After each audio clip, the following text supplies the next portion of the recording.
Aujourd'hui, vous ne pouvez payer et être payé qu'avec 3 ressources. Ces 3 ressources, elles sont finies. La première, c'est l'argent, facile. La seconde, c'est le temps. Et la troisième, c'est l'énergie. Et le truc, c'est que ces 3 ressources, elles se compensent toutes. Et donc aujourd'hui, eh bien, vous parliez par exemple de partenariat tout à l'heure, et on se disait, oui, mais si on ne paye pas beaucoup d'argent, bah, peut-être que le partenaire ne va pas te payer beaucoup d'argent, mais par contre, il va te faire gagner un temps énorme en notoriété. Peut-être qu'il va t'apporter une énergie extraordinaire parce que tu as participé à une cause que tu trouves extraordinaire. Et donc, ces 3 ressources, ces 3 façons d'être payé. Sauf qu'aujourd'hui, pourquoi je veux regarder comme un business que vous faites? Parce que tant que vous voyez ça comme de l'influence, tant que vous voyez ça comme de l'entertainment, eh bien, le risque, c'est que la hype, elle passe, et qu'avec la hype, avec votre influence, votre business se casse la gueule. Et donc, dans la démarche que j'ai là, j'entends beaucoup les mêmes démarches que quand j'ai accompagné des artistes. Et je vous promets que dans quelques instants, je vais me présenter juste pour savoir un petit peu où vous allez mettre les pieds avec moi. Et je vous remercie de me faire déjà suffisamment confiance pour écouter ce que j'ai à dire. Mais je vais associer votre démarche à celle d'artiste, tout simplement. C'est-à-dire que je produis des choses, je m'exprime pour recevoir comme feedback des retours de gens, donc de l'énergie positive, souvent du temps de leur part, et puis de temps en temps de l'argent, mais très souvent indirectement. Sauf qu'à chaque fois, il y a la contrainte matérielle qui suit, c'est-à-dire, oui, mais moi, les gens, ils me payent en temps, mais par contre, chez Carrefour, le temps, ils n'en acceptent pas. Chez Carrefour, il faut que je donne de l'argent, moi. Donc c'est bien cool, j'adore, je prends plein d'énergie positive. Pareil, les retours positifs, les commentaires où les mecs disent « T'es un génie, t'es tellement sous-coté ». Ouais, mais va le dire à mon banquier. Parce qu'au bout d'un moment, mon banquier, lui, va me dire sous-coté ou pas, j'en ai rien à foutre, il va falloir payer le loyer. Et donc ce truc-là, c'est que tant que vous maintenez votre activité autour de ça, autour de votre notoriété, eh bien, demain, tout peut s'écrouler. Est-ce que parfois vous avez ce sentiment que demain, tout peut s'arrêter? Un mauvais poste, un changement d'algorithme, du plagiat. Ouais, c'est vrai, ça m'est déjà arrivé, mais je me dis que quand on a une communauté qui nous suit, elle nous suit aussi peut-être pour nous. Absolument. Et je pense que aussi notre métier, ce qui est très dur et du coup aussi très courageux dans notre métier, c'est de tout le temps innover et s'adapter. Et le truc, c'est que par contre, avec énormément de respect, j'imagine que tu fais pas ça depuis longtemps. Non. Quand je parle à l'échelle d'une carrière, évidemment. Non. Et ce qui veut dire qu'aujourd'hui, on a très peu de recul sur vos métiers. Quelqu'un sait, par exemple, ici, qui est Guillaume Pi. Celui qui me répond, je le trouve trop fort. Guillaume Pi? Ouais. Non, Guillaume Pi, c'est un mec qui touche le RSA et qui habite dans le 18e. Ouais. Quelqu'un qui sait qui est Stéphane Bibarche. Ah ouais, c'est un genre de C'est couleur. un vendeur de piscine dans le sud de la France. Quelqu'un sait qui est Bernard Minet? Ouais. C'est en fait un gars qui travaille à la mairie de Neuilly-Plaisance. Ah, je connais pas. Mais ces 3 agences qu'ils ont en commun, c'est qu'un jour l'un était numéro 1 du top 50, l'autre a bercé toute une génération d'enfants dans un truc qui s'appelle le Club Dorothée, et l'autre a été tout simplement meilleur buteur du championnat de France et membre de l'équipe de France qui a gagné la Coupe du Monde en 98. Sauf qu'aujourd'hui, qui c'est en fait? Et que les 3 aujourd'hui, ils n'ont pas su profiter de la hype et monter un business. Et c'est ça en fait que j'ai envie de vous raconter. Comment, dans ce que vous avez le plus précieux aujourd'hui, c'est-à-dire votre communauté, en fait vous avez un business qui dort.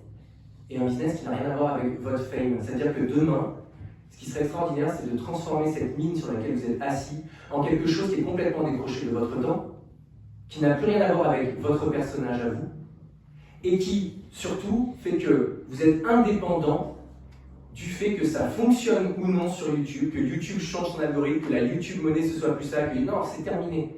Vous êtes suffisamment sur un système solide pour faire en sorte que vous ayez gagné ce que je pense vous cherchez tous ici et que tout artiste cherche. C'est la liberté. Et la liberté notamment d'exprimer quelque chose. Aujourd'hui, moi j'ai une chance extraordinaire. Quand je suis là avec vous, je suis un gamin, vraiment. D'ailleurs, j'envoyais un message à la fille de ma compagne, moi j'ai pas d'enfant, et je lui disais, regarde sur le balcdespirates.com et dis-moi si tu connais des gens. Moi je connais personne. Elle m'a dit, ah je connais elle, je connais lui. Je sais pas qui est dans la salle, mais elle vous envoie plein de gros bisous. Mais pourquoi je suis un gamin avec ça? Parce que moi en fait j'ai fait le contraire, moi j'ai monté plein de business, et aujourd'hui en fait j'ai le luxe de pouvoir me dire, viens, je développe une chaîne YouTube à succès maintenant. Sauf que je peux y aller avec des moyens très forts et m'amuser à faire ça. Et c'est devenu un jeu. Et je pense que c'est aussi ça dans une démarche artistique, c'est que malheureusement, elle doit être décrochée du contenu matériel. C'est-à-dire que dans une vraie démarche artistique, on dit j'en vis pas, je vais le faire. Sauf que tu l'as très bien dit, à un moment donné, il y a la vie. Il y a la vraie vie. Et donc, ce qui serait extraordinaire, c'est d'arriver à aujourd'hui profiter du truc extraordinaire que vous avez tous fait, et vous avez tous un don que je vais vous donner tout à l'heure. Et ce don, maintenant, il va falloir le transformer en argent. Et le transformer en argent, non pas pour dire ouais, j'ai une super valeur mercantiliste ou je ne vaux qu'à travers ma Rolls, ma Ferrari ou j'en sais rien. Non, pas du tout pour ça. Juste pour pouvoir vous dire, j'ai la liberté maintenant d'être 100% artiste, de m'exprimer. C'est ce que tu appelles, Olivier, la fuck you money. Mais c'est aussi ça en tant qu'artiste de dire finalement, je vais envoyer du message comme j'ai envie de l'envoyer. Si ça plaît, tant mieux. Si ça plaît pas, tant pis. Mais j'aurais dit ce que je fais. Maintenant, je serai plus tenu de me surveiller à cause des marques, parce que sinon, je n'aurais pas de partenariat si je commence à trop dire ça. Ou bien, oh, mon Dieu, si je dis ça et que YouTube me banne, qu'est-ce qu'il... Au moins, vous aurez la possibilité jusqu'au bout de votre démarche d'expression. Est-ce que c'est OK pour qu'on passe un petit temps ensemble pour parler de ça? Ça vous va? Ouais? Cool. Je n'étais pas sûr, c'est pour ça que j'ai pris ce temps-là. Non mais c'est vrai, je n'étais pas sûr parce que je ne savais pas trop où je mettais les pieds. Je m'appelle Bertrand Millet. Moi, mon métier, c'est d'être propriétaire d'entreprise. Aujourd'hui, j'en ai une petite quinzaine avec des petits échantillons, des petits trucs qui tournent. Et en fait, aujourd'hui, je suis propriétaire de ces entreprises. C'est plus moi du tout qui les gère. J'ai la chance d'avoir des gens canons qui gèrent ces entreprises, soit des associés, soit des gérants. Et surtout, j'ai un business model qui fait que quasiment chaque semaine, il y a une nouvelle entreprise qui naît, un nouveau truc, et que voilà, ça se lance, etc. Enfin, c'est vraiment un business model qui est plutôt cool. Et en fait, à la base, ce que j'aime faire, c'est du marketing. J'ai un business, et une chaîne YouTube, vous pouvez aller vous abonner, qui s'appelle Marketing Mentaliste. Et ce nom-là, je l'ai eu, pourquoi? Ça va, on rigole pas, je vois qu'ils sont vraiment déjà allés voir. Oui, il y a moins de 3000 abonnés, ça va, c'est un début, ok. Non, en fait, pourquoi? Parce que simplement, ça n'a jamais été une priorité. Par contre, j'en parlais tout à l'heure avec Charles et je lui disais, ma chaîne de moins de 3000 abonnés, si je fais un calcul rapide, elle m'a au moins ramené 360 000 € de chiffre d'affaires. Pourquoi? Parce que c'est une chaîne, et en appliquant exactement les conseils que tu donnais dans la conférence d'avant, parce qu'elle est ultra nichée, parce que les gens qui viennent dessus savent pourquoi ils viennent dessus. Et que quand on vient sur cette chaîne-là, on sait sur qui on tombe sur un gars qui fait du marketing, on lui demande des conseils marketing. Et là, on va parler dans un instant d'un concept qui est hyper important et de celui qui m'a valu le nom de marketing mentaliste, parce que c'est moi qui me suis donné. C'est qu'en fait, on va aller apprendre à lire dans les pensées et lire dans les cœurs. Parce qu'on va parler d'émotions. Mais avant de parler d'émotions, moi j'ai toujours une petite pratique qui est très importante pour moi quand je suis dans ce genre d'exercice, c'est que j'ai quand même envie que vous me fassiez confiance et il est probable, là comme ça, pour l'instant je fais un peu d'esbrouffe, je sais qu'en général je parle plutôt pas trop mal donc on me fait confiance là-dessus, mais j'ai envie que vous soyez à fond avec moi et peut-être que vous avez des questions pour vous autoriser à être à fond avec moi, sur qui je suis peut-être, donc s'il y en a deux, trois questions de personnes qui disent « Moi, je suis prêt à t'écouter, mais d'abord, est-ce que tu as déjà fait ça ou est-ce que machin ?» Je lui réponds maintenant. Je ne vais pas vous faire une présentation formelle, pas du tout, ce serait très chiant. Mais si vous avez des questions me concernant avant qu'on passe à l'étape supérieure, j'y réponds avec grand plaisir et transparence. Ouais. C'est des entreprises de quoi? Dans quel milieu? Alors, je vais te donner un petit peu de tout. En général, j'ai commencé par un business model qui est très simple. C'est que, en général, je lance une agence et une école en même temps. Et de quoi? Donc, la première, elle est sur le marketing. D'accord. Alors, j'ai un gros passé entrepreneurial. J'ai lancé plein de choses avant, mais je vais te donner ce qui constitue aujourd'hui mon business solide. En gros, mon agence, elle vend des prestations marketing. Jusque-là, rien d'anormal. Et de l'autre côté, mon école, elle forme au marketing. Et puis un jour, je me suis dit, mais si en fait, je promettais aux gens qui se forment au marketing avec moi de travailler sur de vrais cas clients, et qu'aux clients, je leur vendais des prestations à plein tarif, mais faites par des gens en fait qui payent pour faire leur métier. Et en fait, ça a marché. Ça a marché super bien. Et je me suis même dit un autre truc, je me suis dit, mais si dans le cadre de leur formation, je les ai travaillés sur comment est-ce qu'on crée un business de zéro. Et donc, je leur ai appris ça. Sauf que, évidemment, ils ont signé un contrat dans lequel chaque business qu'ils créent dans le cadre de leur formation m'appartient. Donc, en fait, d'un seul coup, quand ils s'entraînent à créer des business pour apprendre leur métier de marketeur, ils créent 1, 2, 3, 4, 5 business, et bien tout ça, ça m'appartient. Donc ce modèle-là, il a tellement bien fonctionné qu'un jour, je faisais un stage dans une grande maison que j'avais au Portugal. Et puis dans ce stage, je repère une nana. Elle est hyper lucide, canon, bam, elle fait hyper bien son taf. Et il se trouve qu'elle a une spécialité qui est une branche du marketing qui s'appelle le copywriting, qui est l'art d'écrire pour vendre, des pages de vente, des emails, des choses comme ça. Et je lui dis, ça ne dit pas qu'on s'associe? Elle me dit, si, carrément. On reprend le même modèle, agence école, ça marche trop bien. Là, on vient de fêter ces 150 000 € de bénéfices après moins de 8 mois de lancement. On est très content. Puis après, un jour, bah ouais, carrément. Et puis après, je dis, un jour, je rencontre Chris et je lui dis, Chris, je veux monter une chaîne YouTube, mais j'arrive pas à trouver un bon monteur. On se comprend. Il me dit, mais Bertrand, t'es stupide, t'as une audience.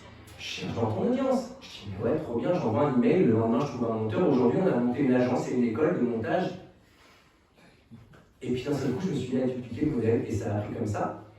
Et puis, comme à un moment donné, j'ai monté un incubateur, aujourd'hui en fait, j'ai des boîtes aussi diverses que des boîtes qui vendent des conseils dans les échecs, une autre dans l'escalade, une autre qui s'appelle la Mensonge Academy, dans laquelle on apprend à mentir et à détecter le mensonge, et puis beaucoup de choses autour du marketing, et puis un shop qui s'appelle le Comptoir des Lampes, sur lequel vous pouvez acheter des lampes. Bref, j'ai plein de business comme ça, et certains que je ne connais même plus tout à fait, puisqu'il y a une partie de mon équipe dont le métier maintenant c'est de repérer des talents et de faire monter ça.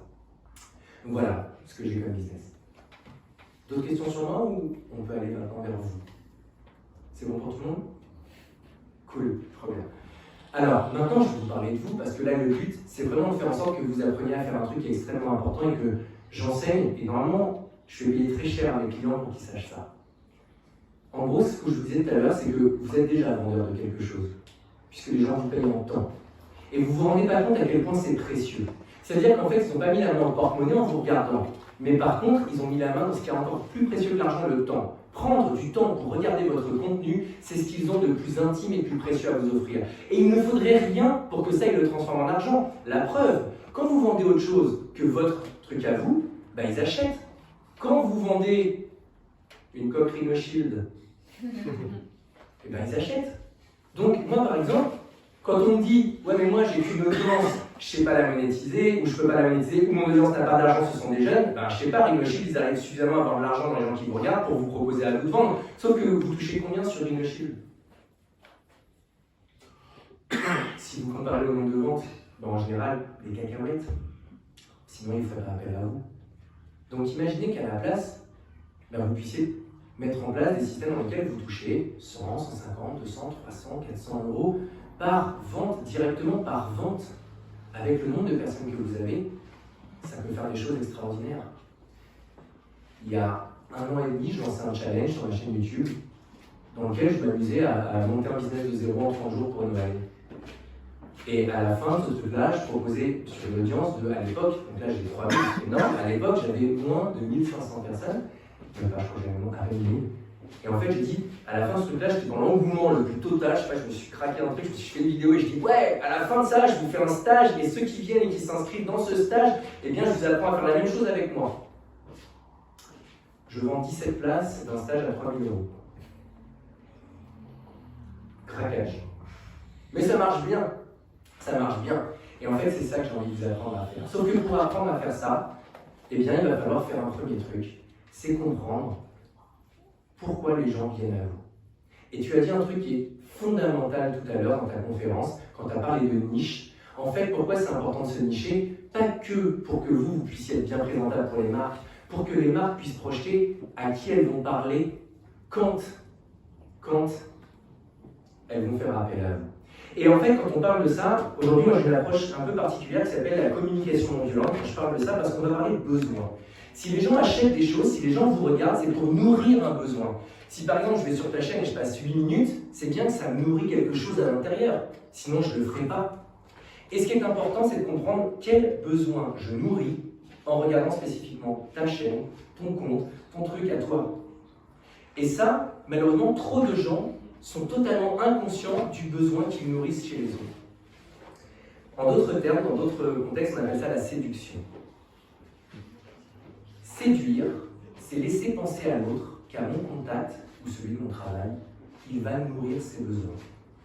En gros, tu m'as l'air, par exemple, d'être une nana, j'en sais rien moi, hyper Pepsi, hyper entreprenante, etc. Et moi, je sens que c'est ce dont j'ai besoin dans ma vie. Bah, très rapidement, il y a un truc qui va me séduire chez toi. Étymologiquement, séduire veut dire amener à soi. Et c'est ce que vous faites tous, puisque vous amenez des gens qui n'ont rien demandé à vos contenus à vous. Donc vous êtes tous séduisants ici. Bravo, félicitations. Plus que moi, puisque moi je suis à 3000. Mais ce que je veux dire par là, c'est que vous êtes tous séduisants, simplement vous ne savez pas pourquoi vous l'êtes. Et là, je vais laisser tomber les notions de valeur, de oui, j'ai confiance, j'ai pas confiance, etc. Tu l'as suffisamment bien traité tout à l'heure. Moi, je vais plutôt vous envoyer, comme je vous disais, sur de la communication non violente pour aller détecter quel est le besoin que vous excitez chez les autres. Et le besoin majeur et fondamental. Si vous savez détecter ça, alors vous êtes une arme de destruction massive. Si vous savez détecter ça, très rapidement, vous allez pouvoir monter un business, en tout cas faire prendre un foyer bien plus gros que celui que vous avez aujourd'hui, et après le laisser grandir. On parlait tout à l'heure de quelqu'un qui est assez connu dans le milieu de YouTube, qui s'appelle Thibaut InShape. Lui, très rapidement, il a compris le besoin que les gens projetaient sur lui. Et il a su le transformer en business. Et pour tous les gens qui font des chaînes conseils, des chaînes thématiques, moi sur le marketing, d'autres sur l'histoire, etc., c'est assez facile finalement d'identifier ce que les gens viennent y chercher. Et donc c'est assez facile, mais souvent je trouve ça très pauvre, c'est dommage, de trouver les produits en fonction. Par exemple, quand je dis c'est dommage, je trouve ça dommage que quand on fasse une chaîne sur l'histoire, on se contente de vendre un livre sur l'histoire. On pourrait aller tellement plus loin si on comprenait ce que les gens viennent chercher là-dessus. Très souvent, les gens qui regardent YouTube et les chaînes de divertissement, ce que ça vient exciter, c'est « j'adorerais avoir la réponse à la question que la vidéo pose. Ça fait longtemps que je me pose la même question, mais j'ose jamais prendre le temps de le faire. » Exemple, tout le monde se demande ce que ça fait de construire sa propre maison. Mais qui prendra vraiment un jour dans sa vie le temps de se faire chier à construire sa propre maison? Et comment on sait que c'est quelque chose que tout le monde se pose comme question? Il suffit de regarder les chiffres des vidéos de time-lapse de gens qui construisent leur propre maison. C'est un truc de fou, c'est sa maison à lui, je ne vais jamais y habiter. Et pourtant, je regarde. Et je sais à l'intérieur de moi que je ne le ferai jamais, c'est trop dur, trop compliqué. Et je regarde quand même. Je regarde même des mecs qui font des maisons en terre au Cambodge. On regarde ça. Et oui, on regarde tous. Et c'est là où ça devient intéressant. C'est pourquoi est-ce qu'on a un truc autour de nous là-dessus? Pourquoi les émissions sur le survivalisme ont un tel vent en poupe? Personne de nous sait faire un feu ici, de quoi vous parlez? On a tous vu 1000 épisodes de Man vs Wild et on n'est toujours pas capable de faire un feu. J'habite en République dominicaine, je vous jure, il y a des coupures d'électricité quasiment tous les jours. On est tous en galère. Plus d'internet, plus on ne sait plus quoi foutre. Ce jour-là, c'est la galère. Et je me dis, heureusement que ça dure que quelques heures. Mais parce que sinon, on va se manger. Mais on ne va pas faire autrement, on ne sait pas survivre. Et pourtant, on a tous regardé les trucs. Donc, qu'est-ce qui fait que? Et c'est ça qui est difficile dans le divertissement. C'est de comprendre le besoin qui vient exciter les personnes qui me regardent moi. Parce que, sans comprendre ça, eh bien, je ne sais pas quoi vendre en face. Et en plus, par exemple, j'en ai pour juste pour une seconde et je te retiens tout de suite ta question. Parce que je regardais Claire et ça m'a fait penser, parce qu'elle m'a donné un super casse-tête tout à l'heure, c'est que parfois, certains d'entre vous, vous vous tirez une balle dans le pied sans le faire exprès. Si vous faites des vidéos, par exemple, qui s'appellent « Comment manger pendant une semaine sans dépenser 0 centime », eh bien le problème, c'est que les gens que vous attirez à vous, quand votre chaîne est construite là-dessus, ce sont des gens qui cherchent à ne pas dépenser d'argent. Et vous, derrière, vous allez leur dire « Ouais, mais il va falloir acheter des trucs qu'on ne peut pas ». Et comment on transforme ça? Eh bien, on peut quand même le faire. Un jour, Sam, il m'avait soumis un casse-tête. Il m'avait dit, tu vas voir, il y a un gars, il s'appelle Super Echo. Il a une chaîne dans laquelle il apprend tout. Mais ce qui fait que sa chaîne, elle parle de tout. Un jour, il apprend à marcher à Paris pieds nus. Un jour, il apprend à siffler. Un jour, il apprend à jouer. Et il a essayé de vendre des choses. Mais ça n'a pas marché. Et ce qu'il a essayé de vendre, c'était tout simplement des méthodes d'apprentissage rapide. Mais c'est normal que ça ne marche pas. Parce que si je me projette, c'est pas ça que son audience vient chercher. On rêve tous d'apprendre plein de choses dans notre vie. Et de regarder un mec qui le fait pour nous, c'est trop bien.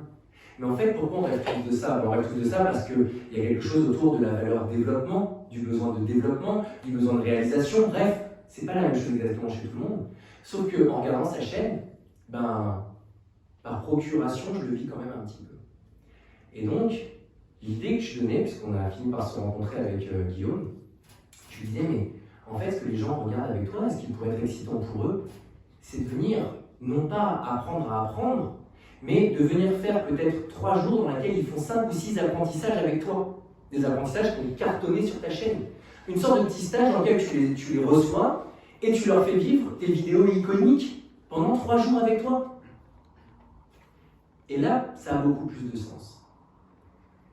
Si je prends ta chaîne à toi, sur le fait d'aller sur les toits de Paris, on pourrait imaginer ce genre de choses, sauf que là d'un seul coup, on arrive sur lui, mais si les gens tombent, se blessent, etc., alors on est quand même sur des choses de... Pour le coup, on pourrait quand même imaginer des produits à vendre. Alors, quand on est dans un cas comme ça de « Et oui, mais moi, ma chaîne, elle donne que des bons plans dans lesquels on ne paye pas cher. Qu'est-ce que je peux vendre ?» Eh bien, il existe toujours des solutions. Mais avant de parler de solutions, je vais vous proposer un tout petit temps, et je vais répondre à ta question dans ce temps-là. Demandez-vous, vous, d'après vous, et encore plus quand vous êtes sur TikTok, sur Instagram, que vous faites des choses sur le lifestyle, etc., quel est le besoin que vous venez exciter chez les gens? Pourquoi ils vous suivent? Pourquoi ils vous partagent? Pourquoi ils se sentent obligés de montrer à leurs potes, eux, ou à leurs potes, pas eux, vous? Pourquoi ils font ça? Qu'est-ce que je viens exciter chez eux? Prenez quelques secondes et on en parlera un petit peu. Tu avais une question? Je pense que ça va un peu rejoindre la question que tu as posée. Mais en gros, si tu veux, genre par exemple avec Charles, on a une chaîne sur le sport et le divertissement, mais aussi lifestyle. C'est-à-dire, on va parler de tout ce qu'on aime faire. Donc, j'irais pas à dire que c'est un truc genre poubelle, tu vois, mais c'est qu'en gros, tout ce qu'on aime, en fait, on le partage. Sauf qu'en fait, vous n'êtes pas n'importe qui. Si vous êtes en couple, déjà, c'est que vous avez des choses en commun. Oui, mais par exemple, si tu veux, bon là, j'en ai parlé tout à l'heure, mais on travaille sur un livre photo et une expo. Mais en fait, si tu veux, genre à côté, Charlie, il a sa société de coaching, etc. Et est-ce que ça fait pas, genre, justement, trop de choses tu vois, par exemple, genre... admettons, moi j'aimerais trop avoir ma marque de vêtements plus tard, ou alors ma marque d'accessoires. Charles, il peut faire autre chose que coaching, et puis le livre, en fait, c'est juste un truc qu'on a fait, machin et tout ça. Est-ce que ça fait pas trop de choses? Tu vois, genre, le fait d'avoir une chaîne qui regroupe beaucoup de passions, est-ce que c'est pas trop dur de trouver genre juste une chose, ou alors genre plein de choses, mais du coup ça fait un peu genre, les gens sont perdus. Un fourre-tout.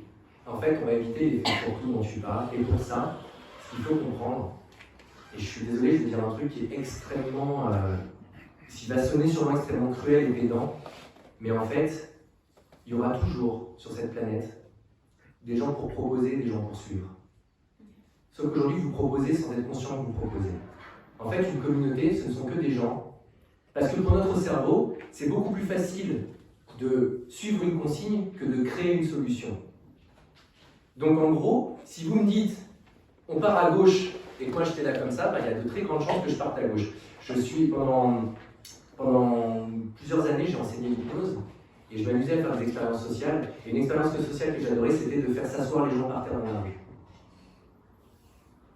Et en gros, on utilise ce qu'on appelle les ruptures de pattern, etc. Mais en fait, on va utiliser un état dans lequel on va juste créer un choc chez la personne pour qu'elle ne sache pas quoi faire. Mais un choc tout con, quand je parle de choc, je ne parle pas d'un truc trop fou, je parle juste de faire ça par exemple. Et juste ça. C'est très bizarre, parce qu'on ne sait pas quoi faire. Parce qu'en fait, notre cerveau a préanticipé. Et comme on ne sait pas quoi faire, on reste subjugué pendant quelques secondes, et cet état pendant quelques secondes, si je te donne une consigne, il est très probable que tu la suives. C'est-à-dire que là, je vais le refaire, ça ne va pas marcher bien évidemment, parce que tu sais, si je fais ça, je vais vraiment... En gros, si moi je l'enlève là, pendant les quelques secondes, si je te dis, attends, bah, lève-toi, il est fort probable que ton cerveau étant tellement dans... qu'en fait, tu te lèves. Et donc, cet état de subjugation, qui est hyper intéressant quand on fait de l'hypnose, qu'on appelle une rupture de pattern, je le répète, eh bien, notre cerveau, en fait, il va préférer très souvent, plutôt que d'avoir créé ce qui est extrêmement énergivore, suivre. Et donc, quand vous proposez des contenus, il y a plein de gens qui adoreraient en proposer aussi, mais c'est beaucoup plus facile de suivre les autres. Et c'est pour ça que beaucoup de gens disent « mais je me reconnais trop dans ce que tu fais. Mais j'ai l'impression qu'on pourrait être copines. » Et ça dit ça en fait, ça dit « je pense les mêmes choses que toi, sauf que toi tu le fais. » Parce que sur cette planète, on aura toujours des producteurs et des consommateurs. Vous êtes des producteurs, félicitations, parce que c'est la position dans laquelle on doit créer, on se sort tous les jours les doigts du cul pour trouver des trucs, mais il y en a qui préféreront vous consommer, c'est beaucoup plus facile que de le faire depuis votre canapé. Alors, ce qui va juste vous manquer maintenant, pour éviter cet effet brouillon, c'est de comprendre où est-ce que vous amenez les gens. Si vous amenez les gens nulle part, vous avez juste une une communauté qui stagne autour de vous et qui risque de tomber dans la déliquescence. C'est-à-dire qu'en fait, vous allez agglomérer des gens, mais vous allez avoir un taux d'engagement qui va être très faible parce que les gens vont venir, vous suivre un petit peu, pas comprendre où vous voulez aller, ou eux ils vont avoir l'impression de se lasser des contenus et ils vont abandonner. Si par contre vous leur donnez une direction commune, un combat, une mission que vous êtes en train de répondre, alors là vous allez pouvoir créer des choses aussi diversifiées que vous voulez, mais qui auront toujours un fil rouge et une cohérence entre elles. Si tu dis par exemple, nous aujourd'hui, notre travail on le fait pour que les gens se mettent à se bouger le cul et arrêtent de végéter et arrêtent, je sais pas, de prendre du poids ou de machin, etc. Tu dis derrière, en fait, on fait tout ça, mais c'est pas un truc à inventer, c'est un truc à aller chercher dans vos tripes à vous. Et il est fort probable que si vous vous soyez mis en couple, c'est parce que vous avez ces choses-là en commun. Et il est fort probable que dans le contenu que vous produisez, que vous sachiez ou non, les gens ils voient ça même si eux en sont inconscients. Si vous arrivez à mettre le doigt dessus sur ce combat que vous menez même sans vous en rendre compte, alors derrière il suffira que tout ce que vous sortez, soit relié par ce fil rouge, et là tu pourras faire une marque de vêtements, oui, mais pas une marque de vêtements n'importe comment, une marque de vêtements qui répond au même combat. Tu pourras organiser des stages de photo, etc., mais qui répond au même combat. Si par exemple ton stage de photo c'est systématiquement des photos d'action, ou dans lesquelles même le photographe se met en action, ça peut devenir un truc hyper fun, dans lequel en fait je vais vous mettre dans des photos un peu extrêmes de sport, etc. En gros, d'un seul coup, on va être toujours au service du combat et de la même mission qu'on s'est lancée. Alors, on peut vendre des packs de choses absolument extraordinaires. Maintenant, tu me dis, c'est vrai, parce qu'après, tu as la communauté qui peut te dire ce qu'elle ressent. Par exemple, tu vois, quand on rencontre des abonnés, ils nous parlent tous de la même chose et des mêmes vidéos constamment. Donc ça, c'est cool. Et après, c'est vrai que, par exemple, pour le livre, par exemple, ça rejoint le fait que, comme on fait du parcours, etc., elle et toi, en gros, c'est ce que je montre dans les photos que je prends. Donc du coup, au final, c'est vrai qu'il y a le fil rouge, et quand on y pense de cette façon-là, en gros, on comprend mieux comment on peut ne pas partir à droite à gauche. Et comment on va l'agencer. Mais ça aide, en fait, une fois que vous avez trouvé ça, ça aide à tout, par exemple, marketer. Je te donne un exemple. Souvent, les gens qui font du freerun, ben, c'est écrit dans le titre, hein, c'est la liberté qu'on va chercher. Ce truc de j'ai plus aucune limite, rien n'est un obstacle pour moi. Mais ça veut dire que si demain je fais une expo photo sur les toits de Paris, qu'est-ce que ça évoque? Ben, ça évoque cette liberté absolue, en fait. En gros, en gros, ça donne l'image de la cité de la liberté. En fait, c'est assis sur la liberté. Quand je suis assis sur un toit, je me dis, en fait, tout ça, c'est pas une limite pour moi. Et en gros, je pourrais appeler cette expo limitless, par exemple. Mais ce que je veux dire, c'est qu'à partir du moment où je comprends ce que je viens exciter chez les autres, et que chaque chose que je fais est en fait un pas de plus vers ce combat-là, ce qu'on appelle en marketing le branding, à partir de là, je peux tout créer. Tant que dans l'histoire que je vais raconter, ben en fait, c'est juste tout cohérent. Et donc, ça demande, est-ce que vous avez comme ça réfléchi un petit peu à ce que vous excitiez chez les personnes qui vous regardez? Ouais, c'est quoi pour toi, tu sais bien? Moi, mon contenu, c'est surtout pour aider les gens et pour que les gens se sentent compris, moins seuls et aidés. Et c'est vrai que la plupart de mes contenus, même mes vlogs, aura tout le temps un lien au final avec ça. Super. Ça épuise beaucoup de gens dans les messages et dans les commentaires me disent qu'ils regardent mes vidéos parce que justement, ils recherchent de la simplicité, tout ça, et qu'ils retrouvent dans mon contenu. Alors, je vais vous faire un petit cadeau parce que moi j'adorerais prendre un temps avec chacun de vous et vous aider à trouver le truc. Et en fait, si le surnom de marketing réaliste est tombé, c'est parce que j'ai eu 3 fois de suite quand je me lançais des clients qui m'ont tous dit la même chose. Ils m'ont dit, c'est un truc de ouf, tu comprends mieux mon business et mes clients que moi. Et j'adore ça. Mais je vais vous donner mon secret, je vais vous aller directement au secret. Vous allez sur Google chercher un truc qui s'appelle la liste des besoins en communication non violente. Et vous allez voir, il y a une liste de plein de mots, ce ne sont pas des verbes, etc. Tu en as dit un, par exemple, simplicité. Et vous regardez, et il y en a un qui, normalement, doit venir résonner bien plus que les autres. Il est fort probable que si ça résonne chez vous, ça résonne chez votre audience. C'est la liste. Des besoins en communication non violente. Si ça résonne en lisant la liste, il y en a un qui va résonner très très fort. Celui-là, il est fort probable qu'il soit au centre de votre travail et donc au centre des gens qui viennent vous regarder, parce que c'est ça qu'ils projettent chez vous. Si vous savez faire ça, alors d'un seul coup, donc vous regardez dans les Google Images, vous aurez des grandes listes, etc. Alors d'un seul coup, vous allez prendre conscience de ce qui est séduisant chez vous pour le cœur de votre audience. Bien évidemment, plus votre audience est grosse, plus votre audience est importante, plus votre contenu est diversifié, plus il est probable qu'en fait, votre engagement descende. Et pourquoi? Parce qu'en fait, il est probable que votre besoin corps, de moins en moins de gens s'y reconnaissent, et donc c'est normal. Quand vous allez faire plutôt cette vidéo, vous allez avoir une partie de l'audience qui est embarquée, mais pas l'autre. Mais quand vous êtes dans le corps de ce que vous faites au démarrage, et c'est ça d'ailleurs qui fait que les 10, 15, 20 premiers, 100 premiers 1000 abonnés arrivent, c'est parce qu'on arrive à rester avec un truc qui est assez compact, justement, et qui fait qu'on a ce taux d'engagement parce que les gens retrouvent ce truc-là. Bien sûr, plus l'audience partira, plus l'audience grandira, et plus ça s'étiolera doucement, mais au démarrage, si vous trouvez ce corps-là, alors vous allez pouvoir derrière le transformer en ce que vous voulez. Et là, l'idée, c'est qu'il n'y a plus de limite. Bien évidemment, la plupart des gens partent sur le merch avec j'ai mon t-shirt de ma communauté. Ça, en communication non violente, ça s'appelle le besoin d'appartenance. Le besoin d'appartenance, il est cool, sauf qu'il y a plein de gens qui regardent des chaînes YouTube sans se dire je veux appartenir à cette communauté. Moi, par exemple, quand je regarde les vidéos de freerun, j'ai aucune envie d'appartenir à ça, et pourtant je trouve ça impressionnant, parce que c'est pas ça qui vient s'exciter chez moi.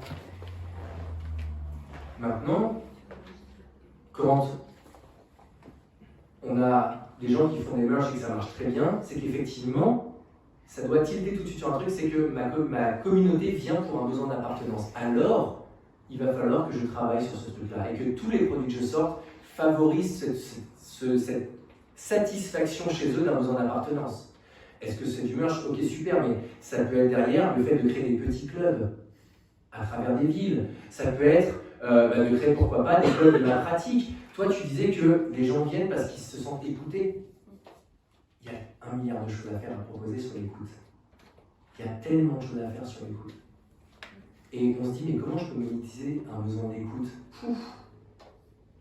L'écoute, alors évidemment, on peut aller sur des choses standards, oui, des lignes où on appelle, des gens les écoutent, etc. Bien sûr, mais la base de plein de choses, c'est l'écoute. La base de la thérapie, c'est l'écoute, la base de tellement de choses. Le petit pas suivant, ça va être, une fois que vous aurez identifié ça, derrière, et encore une fois, j'adorerais pouvoir vous dire, toi tu peux faire tel produit, toi tel machin, etc. J'adore ça parce que c'est un exercice intellectuel que j'adore. Derrière, ce qui va être intéressant, c'est simplement bien doucement de développer vos concepts uniques. Que ce soit en forme de produit, par exemple, si toi tu sors une ligne de vêtements, ce qui serait canon, c'est que tu puisses montrer que tu as travaillé avec des ingénieurs pour montrer que ça aide en freerun, que ça maintient particulièrement si, ou qu'au contraire ça protège particulièrement le muscle, ou que, c'est-à-dire qu'en gros, tu arrives avec des concepts que tu as fait en montrant, et pourquoi? Parce qu'en fait tu viens donner une raison à tous ceux qui te suivent de dire je vais acheter des vêtements chez eux, et pas l'équivalent ailleurs. Et donc le fait à un moment donné de prendre des concepts, alors là on est sur des concepts matériels, mais ça peut être aussi un concept psychologique, si tu inventes une forme d'écoute en disant moi écoutez, aujourd'hui je suis pas thérapeute, je suis pas ci, je suis pas ça machin, mais par contre j'ai je sais pas, 150 000 personnes qui me suivent au quotidien parce que ma façon d'interagir avec eux leur donne l'impression d'être écouté. Et en fait, je pense avoir reconscientisé ce que je fais et je vais appeler ça l'écoute non. Et bien d'un seul coup, ce truc-là, ça devient ton concept à toi. Personne ne peut te le prendre, et même si tu es copié, piraté, ça reste ton truc à toi, tu es la première personne à l'avoir fait. Et là, d'un seul coup, tu vas pouvoir enseigner ça à des gens, le faire toi-même, le vendre, etc., etc. Donc peu importe que ce soit du concept à vendre en prestat, en formation ou quoi que ce soit, le fait de vous approprier 1 ou 2 concepts comme ça va faire que ça va être très difficile derrière de vous détrôner. Et donc vous êtes en train de sécuriser votre business à venir. Donc, je le disais, première étape, de repérer le besoin. Deuxième étape, créer des produits qui viennent justement répondre à ce besoin, qui font que je suis séduisant ou séduisante. Troisième étape, créer là-dedans un truc unique, un concept unique qui fasse que les gens se disent « Bam, c'est ce truc-là ». Vous avez vu la petite rêve ou pas?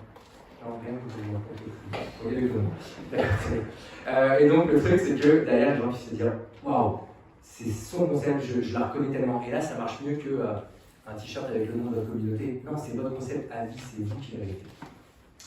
Et alors, je t'avais promis de te répondre, pour te remercier d'avoir attendu malgré ton temps, etc. Je vais le faire. Comment est-ce qu'on fait lorsqu'on a prôné beaucoup de choses gratuites, lorsqu'on a fait en sorte qu'on soit sur du pas cher, etc., etc. Je te disais, c'est une petite astuce que j'ai inventée par hasard il y a 2 ans, qui est en fait de vendre un produit payant gratuit. Comment est-ce qu'on vend un produit payant gratuit? C'est qu'en fait, on va le vendre gratuitement, mais en gros, on va expliquer pourquoi on est quand même obligé de demander de l'argent. Pour faire ça, l'exemple que je donnais, c'est le mien, et on pourrait réfléchir à l'appliquer directement chez toi. Mais en gros, j'ai sorti une formation marketing gratuite mais payante. Et comment j'ai fait ça? Simplement, déjà, la première chose, c'est de trouver une justification pourquoi est-ce qu'elle était gratuite. Et donc, pourquoi est-ce qu'elle était gratuite? Parce qu'en fait, je manquais cruellement de consultants. Et donc, dans mon audience, dans les gens qui me suivaient, dans les newsletters, sur ma chaîne YouTube, j'ai dit j'ai besoin de consultants, donc je fais une formation complète gratuite.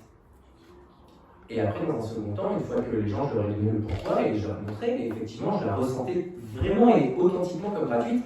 Derrière, je leur ai expliqué quand même pourquoi j'allais avoir besoin de leur demander de l'argent. Simplement parce que la formation, elle coûtait de l'argent, un petit peu, et elle coûtait un peu de mon temps. Et en fait, en gros, j'ai transformé simplement le c'est gratuit en fait, je ne gagne rien dessus. Et donc, en fait, ce je ne gagne rien dessus, c'était vrai. Je pense que sur chaque formation, je gagnais 10 ou 15 euros à peine. Sauf qu'une fois qu'on a fait dépenser de l'argent à quelqu'un, derrière, cette personne-là, il n'y a pas de problème, elle va continuer à dépenser avec toi. C'est-à-dire qu'en gros, tu n'as jamais trahi ta promesse, donc tu vas pouvoir dire venez avec moi pour, par exemple, découvrir les meilleurs plans sur Paris pour manger. Voilà, et on se fait un petit regroupement et on va manger ensemble sur Paris pour moins d'1 euro. La seule chose, c'est que je vais vous demander peut-être, je fais une bêtise, 7, 8, 9 euros, c'est pour les tickets de métro. En gros, c'est moi qui fournis les tickets de métro. Et bien derrière, une fois que les gens ont juste t'ont envoyé un tout petit peu d'argent avec cette somme-là, derrière, en fait, ils ont passé la première porte, qui est celle de dire, en fait, je t'envoie de l'argent. Même si, en fait, tu dis, moi, je vais vous payer les tickets de métro et tout, toi, tu prends 0 dessus. Le fait est que c'est associé. Je t'ai envoyé de l'argent. Et derrière, une fois que tu as cette relation privilégiée dans laquelle les gens, tu vas leur livrer une valeur forte, donc là, je te donne l'exemple d'un stage, mais ça pourrait être l'exemple de n'importe quoi, alors derrière, eh bien, ce sera beaucoup plus facile de leur proposer, encore une fois, s'ils le souhaitent, eh bien, d'aller faire un truc plus ambitieux ou d'aller acheter tel ou tel autre truc qui complète très bien ce qu'ils ont eu gratuitement, etc., etc. Mais par contre, le fait est que c'est gratuit, mais les gens le payent. Et on a un exemple qui est très connu, qui a marché très très fort avec les montres. Pendant longtemps, on disait la montre est gratuite, mais tu payes les frais de port. Et les frais de port, ils s'élevaient à 45 euros. Mais la montre était gratuite facialement, et ça a très bien marché pendant longtemps. C'est un petit peu le même principe. Mais ce qui est important, c'est qu'en gros, on déclenche ce truc de dire je vais envoyer de l'argent à vous spécifiquement la première fois. Et ça peut être un truc tout bête, encore une fois. Le principe, c'est de faire en sorte que pour la première fois, on casse la barrière de l'écran.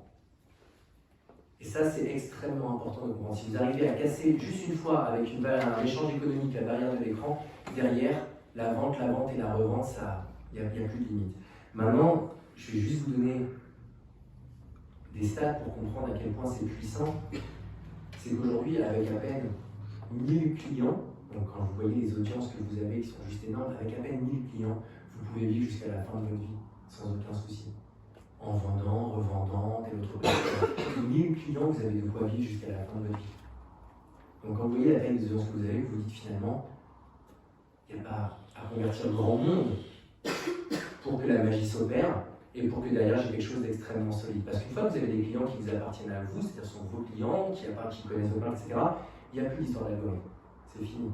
Une fois que ces gens-là ils sont là, eux appelleront d'autres gens dans votre écosystème et il n'y aura plus le téléphone ou l'écran d'ordinateur, ce sera juste une interface, pourquoi pas pour un d'autres gens, mais si demain tout venait à changer, ces gens-là font que le feu il est parti.